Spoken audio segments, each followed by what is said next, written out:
लोकसभा चुनाव 2024 खत्म हो चुका है। अगले 4 जून को मतगणना होना है, रिजल्ट आना है, लेकिन उससे पहले पटना के हर चौक चौराहे पर चर्चा यही हो रही है कि केंद्र में इस बार सरकार किसकी बनेगी।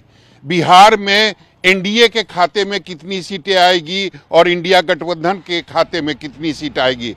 यहाँ पर कई लोग मौजूद हैं। हालांकि हर जो आदमी है, हर जो शख्स हैं, वो किसी न किसी पार्टी से जुड़े हुए हैं, लेकिन हम जानने की ये कोशिश करेंगे कि आखिर बिहार में स्थिति एनडीए की क्या रहेगी। बहुत अच्छा। बिहार में नीतीश कुमार जी के विकास पे एनडीए का 40 में 40 सीट आने जा रहा है। और आप भी देखे होंगे पूरे जनता मतदाताओं, हम लोग तो 40 में 15-17 लोकसभा घूमने का काम किए। नरेंद्र मोदी जी का देश में विकास और नीतीश कुमार जी का बिहार में विकास, महिलाओं में जितना उत्साह था इस बार, आप 24 चैनल से लेकर सब हम लोग एग्जिट पोल देखे, लेकिन एग्जिट पोल से भी पहले हम लोग ने कह दिया था कि प्रधानमंत्री जी हैं और अभी देश में जब तक मोदी जी हैं प्रधानमंत्री का कुर्सी खाली नहीं है।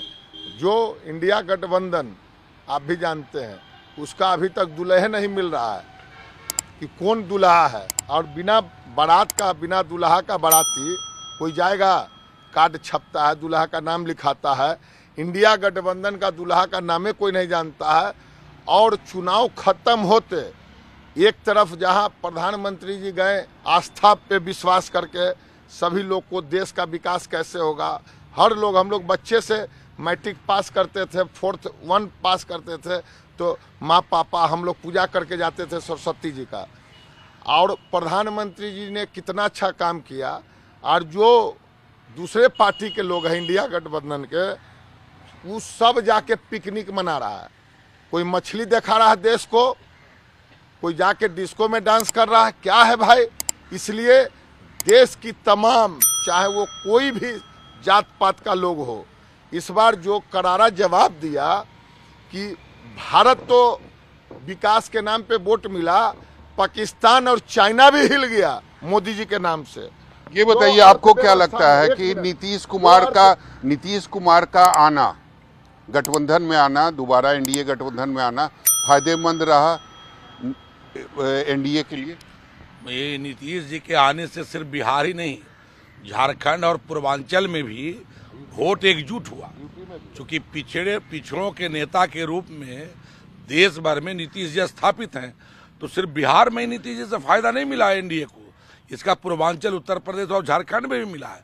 आप जो रिजल्ट देखेंगे पूर्वांचल में और झारखंड में जो प्रभावित हुआ है, आप मानिए 400 पार का जो नारा मोदी जी ने दिया, आप समझिए कि नीतीश जी के आने के बाद वो इतना मजबूत हुआ जो आपके एग्जिट पोल में भी दिखने लगा है। और बिहार से हम लोग लगभग फिर से 40 सीट का जो आंकड़ा है, 39 का जो मेरा आंकड़ा है, हम उसको 40 में परिवर्तित करने की ओर बढ़ चले हैं। लेकिन जब बिहार में अगर 40 सीटें का दावा आप लोग कर रहे हैं, तो इसका मतलब है कि जो मुद्दे थे, महंगाई, बेरोजगारी, नौकरी, ये सब खत्म हो गया। देखिए, विकसित देश में महंगाई, बेरोजगारी 100% कोई खत्म नहीं कर सकता है।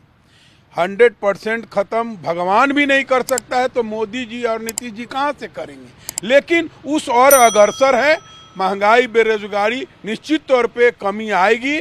और आने वाला दिन जो सरकार बन रही है, 400 पार लेकर के आ रही है, ये सब मुद्दाओं को पूरे सेंटिमेंटल ढंग से रीड करेगी और उस पर विचार करते हुए कमी करेगी। हम लोग लगातार न्यूज़ 24 और टुडे चाणक्य जो दिखा रहा है कि बिहार में 36 सीटें जो है वो एनडीए के खाते में आएगी। आपको क्या लगता है? ये सारा अनुमान सब कोई का फेल हो जाएगा। हम 40 में 40 सीटों जीतने वाले हैं, एक भी सीट नहीं हारेंगे हम लोग। और देश भर में हम लोग 400 का कांटा पार करेंगे। इतना भरोसा किस चीज़ का? बीजेपी के नेताओं को भी इस बात का भरोसा नहीं है कि हम लोग 400 पार करेंगे और बिहार में 40 सीटें आएंगी। ये मोदी का गारंटी है, जो बोलते हैं वो होता है। मोदी और नीतीश का जोड़ी ये पूरे देश में 400 पार करेगा। सर, ये बताइए, आपको भी लगता है कि मोदी और नीतीश कुमार की जो जोड़ी है बिहार में 40 और देश में 400 पार करेगी? आपके चैनल को बहुत बहुत शुभकामना, बधाई। मोदी जी का राष्ट्रवाद, अंतर्राष्ट्रीय छवि देश का, नीतीश जी का विकास और सुशासन, ये 400 पार का मुख्य भूमिका निभाएगा। हिंदुस्तान में राष्ट्रवाद, अब नए पीढ़ी के जो यंग हैं वो चावल दाल आटा और प्याज लहसुन की बात नहीं कर रहे हैं, वो देश के अंतर्राष्ट्रीय छवि को देख रहे हैं कि भारत का छवि क्या हो रहा है, हिंदुस्तान का राष्ट्रवाद कैसा होना चाहिए, इन बिंदुओं पर वोट पड़ रहा है।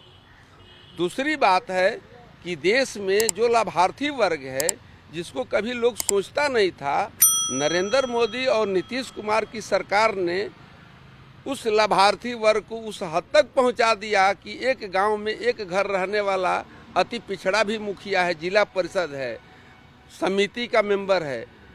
तो ये लाभार्थी वर्ग उज्ज्वला से लेकर के जो उनके खाते में पैसे आ रहे हैं, किसानों के खाते में 6,000 पैसे आ रहे हैं, जो किसान एक बोरी खाद खरीदने के लिए तरसता था, आज उसको 6,000 में कम से कम 10 बोरी खाद मिल सकता है छोटा किसान को। लेकिन बिहार के जो युवा हैं वो तो तेजस्वी यादव की गारंटी की बात करते हैं, नौकरी की गारंटी की बात आप तो ऐसे बिंदु पर देखिएगा तो इस तरह का भीड़ तो पवन सिंह जैसे भी जो कैंडिडेट था उसमें भी भीड़ आ रहा था, तो क्या कहेंगे कि ये भीड़ रोजगार पर था कि वो भीड़ रोजगार पर? लेकिन पवन सिंह ने काराकाट की सीट तो फंसा दी है ना, ये तो मानते हैं। हम नहीं मानते हैं, हम तो मानते हैं कि जीत रहे हैं। उनको एक कोई वर्ग कुछ छोटा मोटा वोट दे दे, लेकिन हम नहीं देखते हैं कि निर्दलीय इस हवा में कोई भी कैंडिडेट जीत सकता है, ये मुश्किल काम है। लेकिन एक बात बताइए कि महागठबंधन या इंडिया गठबंधन लोगों के बीच जा रही थी, लोगों को संबोधित कर रही थी और अपनी उपलब्धि जो रख रही थी 17 महीने की, वो तो सच है, वो तो सच्चाई है। वो देखिए, ये लोकतंत्र है, लोकतंत्र में हर आदमी को बोलने का राइट है। जो माननीय मुख्यमंत्री श्री नीतीश कुमार जी ने अपने कार्यकाल में काम किया, जो ऑपरेटिंग किया, जो मॉनिटरिंग किया डिपार्टमेंट का, वो बहुत ही प्रशंसा योग किया। और उसी हिसाब से कंस्ट्रक्टिव माइंडेड हमारे सीएम जो है बिहार के, विकास पुरुष, प्रदेश की जनता को ये अच्छी तरह मालूम है कि माननीय मुख्यमंत्री नीतीश कुमार जी का कोई परिवार नहीं है, परिवार उनका बिहार के लोग हैं, बिहार की जनता है। जिस तरह नरेंद्र मोदी जी देश की जनता को अपना परिवार मानते हैं, उसी तरह माननीय मुख्यमंत्री श्री नीतीश कुमार जी अपने परिवार मानते हैं बिहार की जनता को। तो जो कार्य करना था वो माइंड सेटअप था, माइंड मेकअप था माननीय मुख्यमंत्री का। अब मुख्यमंत्री आगे भी बहुत जबरदस्त तरीके से अच्छा खासा नौकरी देने जा रहे हैं बिहार वासियों को, युवाओं को। लेकिन तेजस्वी यादव तो लगातार ये कहते हैं ना कि हमें एक थकेला मुख्यमंत्री मिला था, हमने चलना और दौड़ना सिखाया और बताया। वो तो खुदे थक गए, वो तो पूरा चुनाव बैठकर भाषण दे रहे थे और प्रचार कर रहे थे, वो क्या दूसरे को थकाएंगे? ऐसा कोई बात नहीं है। बोलने के लिए तो कुछ भी लोग बोल देता है, लेकिन तेजस्वी का औकात नहीं है कि नीतीश को चलना सिखाएंगे। अभी तेजस्वी बच्चे हैं और नीतीश बहुत प्रौढ़ राजनीति करने वाले आदमी हैं, और ये बोलना तेजस्वी के लिए बहुत हानि पहुंचाया है। लेकिन सच्चाई तो ये भी है ना कि महागठबंधन के 17 महीने में जो काम हुआ वो एनडीए के 17 सालों में नहीं हुआ, ये तो बिल्कुल सच है, बिहार की हर जनता जानती है। जो काम हुआ, चाहे जाति आधारित गणना की बात हो, उसके आंकड़े जारी करने की बात हो, आरक्षण का दायरा बढ़ाने की बात हो, ये सब काम नीतीश जी का शासन में हुआ। और जो नौकरी वगैरह का बात कर रहे हैं, उनके रीजन में अगर काम होता तो फिर उनको नहीं छोड़ा जाता। इनका काम हुआ कि उनको मंत्री बनाया गया, वो पूरा चिड़ियाखाना के मिट्टिए बेच दिए। इनका काम यही है, आप भी जानते हैं, पूरे बिहार की जनता और पूरे देश की जनता, नीतीश कुमार जी ने भी जहर पी के इनके साथ गठबंधन करने का काम किया कि अब ये सुधर जाएंगे, लेकिन अब उनका सुधरने का कहीं से कोई नौकरी देने का आप भी जानते हैं, राज्य का मुख्यमंत्री नौकरी देखता है ना, डिप्टी सीएम का क्या अधिकार है? डिप्टी सीएम का कोई अधिकार है? 2024 के चुनाव को 2025 का सेमीफाइनल माना जाए। 2024 का चुनाव जिस तरह से 400 पार हुआ, और आप लिख लीजिए नीतीश कुमार जी के विकास पे और नरेंद्र जी का, मोदी जी के विकास पे, फिर से 2025 के प्रधानमंत्री मुख्यमंत्री बिहार के नीतीश कुमार जी होंगे। और नीतीश कुमार जी वो चीज़ है, वो जहाँ रहेंगे उसी का सरकार बनेगा। नीतीश कुमार जहां रहेंगे उसी का सरकार बनेगा। और निश्चित रूप से नीतीश कुमार का कुछ दिन पहले एनडीए में आना भी काफ़ी लाभदायक रहा एनडीए के लिए। और निश्चित तौर पर अब जो आंकड़े सामने आ रहे हैं, चाहे न्यूज़ 24 या टुडे चाणक्य का हो, कि बिहार में 36 सीटें मिलने का, एनडीए को मिलने का अनुमान है, तो निश्चित तौर पर लोग जो हैं वो भी इस एग्जिट पोल पर अपनी मुहर लगा रहे हैं। और उनका भी कहना है कि निश्चित तौर पर बिहार में एनडीए को 36 सीट जरूर मिलेगी। कैमरामैन ऋषि के साथ सौरभ कुमार, पटना, न्यूज़ 24।